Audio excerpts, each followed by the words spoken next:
श्री स्वामी समर्थ. मी योगिता स्वागत करते तुमचं माझ्या चॅनलवरती. तर आता मुलांना सुट्ट्या लागलेल्या आहे आणि सुट्ट्यांमध्ये आपण जे त्यांचे बुक्स आहे त्यांचं काय करायचं, तर याविषयी मी थोडीशी तुम्हाला माहिती सांगणार आहे. तर इथं बघू शकता, ज्या रफ बुक होत्या, ज्या म्हणजे त्यांचं आता होमवर्क करून ज्या पेज बाकी होते ते मी सर्व कट करून घेतले आहे. ते एका फाईलमध्ये पॅक करून ठेवलेले आहे, जेणेकरून ते जेव्हा पुढच्या क्लासमध्ये जातील तेव्हा त्यांना ते उपयोगी येऊ शकतात. आणि हे आहे स्कॉलरशिपचे बुक, की ज्यामध्ये आपल्याला त्यांना भरपूर असं जनरल नॉलेज भेटतं आणि जी शब्द आहेत त्यांचं माहिती वगैरे भेटते. तर ते बुक मी बाजूला ठेवलेले आहेत. आणि हे छोटे आहे, जे आपले आराध्य आता पुढच्या वर्गात जाणार आहे तिच्यासाठी ते जे टेबल वगैरे आहे किंवा जे वर्ड्स आहे ते काम येतील असे बुक मी एका साईडला करून ठेवलेले आहेत. आणि इथं बघू शकता, प्रत्येक बुक मी बघून घेत आहे की जी कोणती उपयोगी येणार आहे आणि कोणती नाही.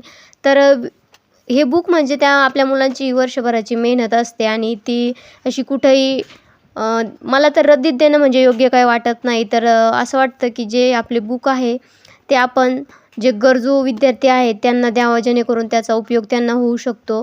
तर इथं मी प्रत्येक बुक जे आहे ते निवडून ठेवत आहे. आणि ज्या नोटबुक बिलकुल काही लिहिलेलं नाही आहे त्या एका साईडला ठेवत आहे. आणि ज्या पूर्णपणे भरलेल्या नाही आहे, कुठंतरी अर्धवट राहिलेल्या आहे, तर त्यांचे मी पेज काढून एका फाईलमध्ये ठेवलेले आहे. आणि हे बाकीचे जे तुम्हाला दिसत असेल ते वर्कशीट आहे. तर आता मी तुम्हाला सांगणार आहे की मी कोणतं रद्दीमध्ये देणार आहे आणि कोणतं जे साहित्य आहे ते घरी ठेवणार आहे. तर प्रत्येक बुक मी असे व्यवस्थित बघून घेत आहे. ड्रॉइंग वगैरे जे की आता सुट्ट्या आहे आणि मुलांना 24 तास टी व्ही बघण्यापेक्षा यातून काही विरंगुळा होऊ शकतं, तर असे आर्ट क्राफ्टचे असे सर्वच वेगवेगळे बुक मी आता साईडला करून ठेवलेले आहेत. आणि जे रफ बुक आहे ते एका साईडला व्यवस्थित ते रद्दीत दिले तर चालू शकतात, पण ज्या माझ्या मते ज्या बुक आहे टेक्स्ट बुक, तर त्या खरंच तुम्ही देऊ नका. कारण विद्याचा अपमान केल्यासारखं होतं. कारण वर्षभर मुलं त्यावरती अभ्यास करतात, शिकत असतात आणि आपण ते देणं म्हणजे योग्य वाटत नाही. तर इथं हे तुम्हाला मी दाखवत आहे, जे आपले जनरल नॉलेजचे पुस्तकं आहेत म्हणजेच स्कॉलरशिपचे. तर नवनीतचे आहेत ते, आणि त्यामध्ये भरपूर असं माहिती दिलेली असते, वर्ड दिलेले असतात जे शब्द आपल्याला माहीत नाही.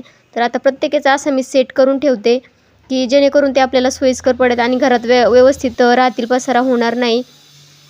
आणि हे आहे चार्ट आहे छोटे छोटे, जे की आपण गोल गोल फिरवले तर आपल्याला प्रत्येक याची माहिती भेटते. म्हणजे जगातील संशोधक कोण होते, किंवा आपल्या जगात किती म्हणजे जगामध्ये किती रिवर आहेत, किती म्हणजे प्रत्येक अशी याची प्रत्येक चार्टवरती अशी माहिती दिलेली आहे. महाराष्ट्राची, तर देशाची, कोणकोणत्या देशात काय काय कोणते पिकं घेतली जातात किंवा काय कशासाठी प्रसिद्ध आहे, अशी प्रत्येक माहिती आहे प्रत्येक चार्टवरती आहे. तर हे चार्टही मी असे जपून ठेवते. आणि आता सुट्ट्यांमध्ये मुलांना सहज जर जेव्हा त्यांना काहीतरी खेळण्याचा कंटाळा येतो किंवा अभ्यास करण्याचा कंटाळा येतो, तर एक एन्जॉय म्हणून ते शब्द शोधायसाठी याचा उपयोग करतात. आणि तेही मी आता एका साईडला ठेवणार आहेत. आणि व्यवस्थित अशी की जी प्रत्येक वस्तू त्यांना अशी व्यवस्थित अशी सापडेल अशा ठिकाणी ठेवायची आहे. आणि या आहेत बुक, ज्या तेच बुक आहेत या. आणि या आता ज्या मुलांना पुढच्या क्लासमध्ये गेले आहे त्यांच्यासाठी बाजूला आपण देऊ शकतो.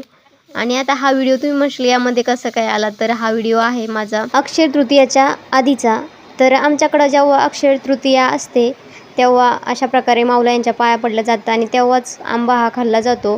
तर इथं बघू शकता मी जी पूजा आहे ती करून घेत आहे. इथं मी 7 नैवेद्य बनवून घेतले होते, त्यावरती डाळ भात आणि मेथीची भाजी नैवेद्य म्हणून ठेवलेलं होतं. आणि इथं 7 कैऱ्या ठेवायच्या आहे आणि त्याची हळदी कुंकू लावून पूजा करायची आहे. तर मी प्रत्येक वेळेस अशीच पूजा करते. अक्षय तृतीयाच्या आधी ही पूजा करावीच लागते. आणि प्रत्येकजण नाही करत, पण काही काही करतात, तर आमच्याकडं करतातच. तर मी ही पूजा करून घेतली आहे. यासाठी माहेरी जावं लागतं, पण मी माहेरी मात्र गेली नाही. मी या अलीकडंच थोड्याशा साईटलाच या जी पूजा आहे ती करून घेतली होती. कारण ऊन खूप होतं आणि घरी कामं चालू होतं, त्यामुळे जाणं जमलं नाही. तर माझा हा छोटासा व्हिडिओ कसा वाटला कमेंट करून नक्की सांगा. धन्यवाद.